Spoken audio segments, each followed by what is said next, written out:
Olá, pessoal! Bem-vindos a mais uma aula de redação na apostila de número 4, aula 23, Meios impressos, o impacto visual das capas e da diagramação.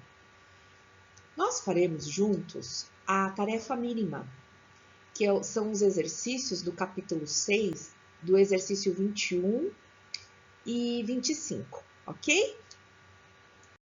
O texto número 1 é a capa da revista Galileu, que tem em letras garrafais, né, bem grandes assim, o jovem infrator. Texto 2. A PEC 171 causa polêmica principalmente por propor a alteração de uma cláusula pétrea, trecho que não pode ser mudado, da Constituição. Segundo a opinião de alguns juristas, e por se basear em passagens bíblicas, e não em estudos científicos, ainda assim é popular dentro e fora do Congresso. 77% dos deputados federais são favoráveis à redução da maioridade penal.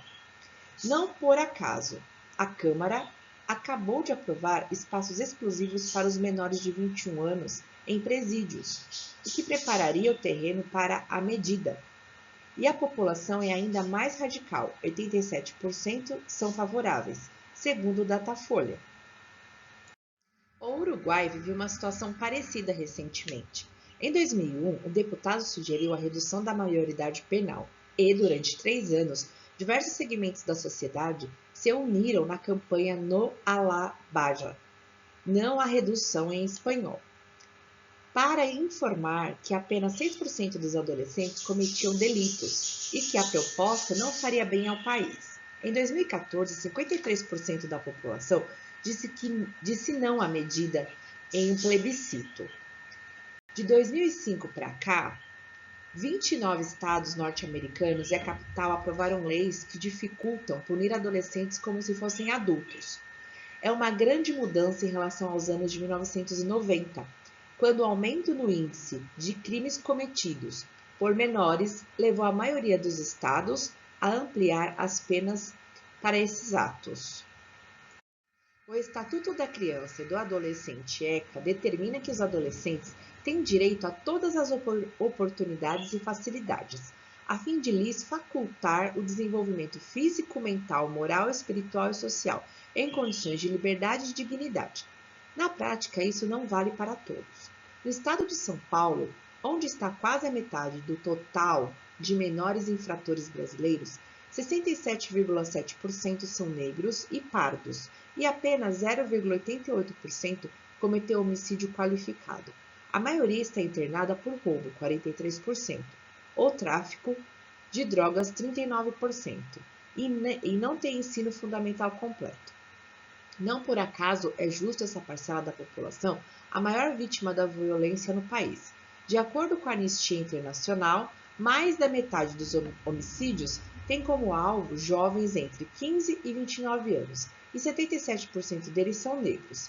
Dizem que o Brasil é o país da impunidade, mas ela não recai sobre jovens negros da periferia, disse o vice-presidente do Conselho de Administração do Fórum Brasileiro de Segurança Pública, Renato Sérgio Lima, em um debate do Ministério Público sobre a PEC 171. O que parece faltar, na verdade, é um debate sério sobre o acesso desses jovens à saúde e educação. Antes de pensar na redução da maioridade penal, temos que pensar que o Estado brasileiro está longe de proporcionar a essa parcela da população o que a Constituição determina: serviços de educação, saúde, saneamento básico, moradia. Não garantimos a escola e queremos responsabilizar penalmente os menores de 18 anos. É uma hipocrisia, disse Galileu Julita Lengruber, cientista social e ex-diretora-geral do Sistema Penitenciário do Rio de Janeiro. A única boa solução para a criminalidade juvenil, apontada de forma unânime para todos os entrevistados, é o investimento pesado em políticas públicas e de educação, saúde e cultura. Mas não é essa a discussão calorosa do Congresso. Com a palavra os leitores. Perguntamos aos fãs de Galileu no Facebook o que eles acham da PEC 171. Confira as melhores respostas. A favor. Como medida a curto prazo, sou a favor. Mas como dizia Pitágoras, educai as crianças e não será preciso punir os homens. Thales Bruno. Hoje em dia, os adolescentes amadurecem mais rapidamente. Estão cientes do que é certo e do que é errado. A redução da maioridade penal não é a solução ideal, mas é a mais urgente e fácil de ser aplicada. Alex Neri. A favor, cresci em um bairro pobre e que hoje é muito violento. Vi crianças sendo aliciadas e usadas no tráfico e em outros crimes horríveis. Depois de adultas, essas ex-crianças eram capazes dos crimes mais cruéis e também utilizavam crianças. Certas da impunidade darão continuidade ao ciclo. Mariane Fernandes Machado. Contra, maioridade penal é irrelevante. Quando mais de 90% dos assassinatos no Brasil fiquem sem solução, o Estado é ineficiente na investigação de crimes graves. E reduzir ou não a maioridade penal não vai mudar isso. Welton e Nishi. A redução da maioridade penal é mais uma lei que só serve para inflar o direito penal de dar à sociedade uma sensação de que agora vai ficar tudo bem. O famoso direito penal simbólico, Daniele A. Camissão, redução da maioridade penal é o reflexo do momento porque passa o nosso sistema político, utilizando-se da opinião pública para instruir uma lei que tira do Estado a responsabilidade de educar a juventude e joga nos braços do tráfico. Vinícius Loureiro. Gabriela. Discutimos a maioridade penal quando a prisão não é a melhor solução.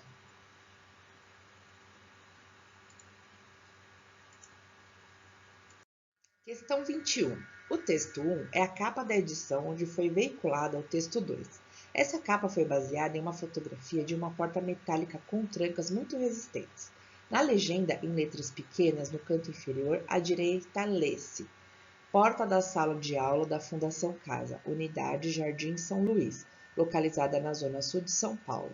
O que essa foto denuncia a respeito do modo como os menores internos da Fundação Casa são tratados? Explique descrevendo os elementos presentes na foto que permitem sustentar sua resposta. A porta retratada é muito mais adequada a uma cela penitenciária do que uma sala de aula. Isso sugere que os internos são submetidos ao tratamento que habitualmente se dá a um presidiário, pois estão internados em prédios que seguem o modelo dos presídios, até mesmo em suas salas de aula. Questão 25. O recurso gráfico utilizado no anúncio publicitário de destacar a potencial supressão de trecho do texto reforça a eficácia pretendida, revelada na estratégia D. Alternativa D de dado: subverter o fazer publicitário pelo uso de sua metalinguagem.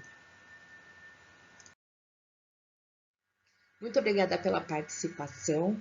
Nos vemos então em nossa próxima videoaula. Um abraço carinhoso e até!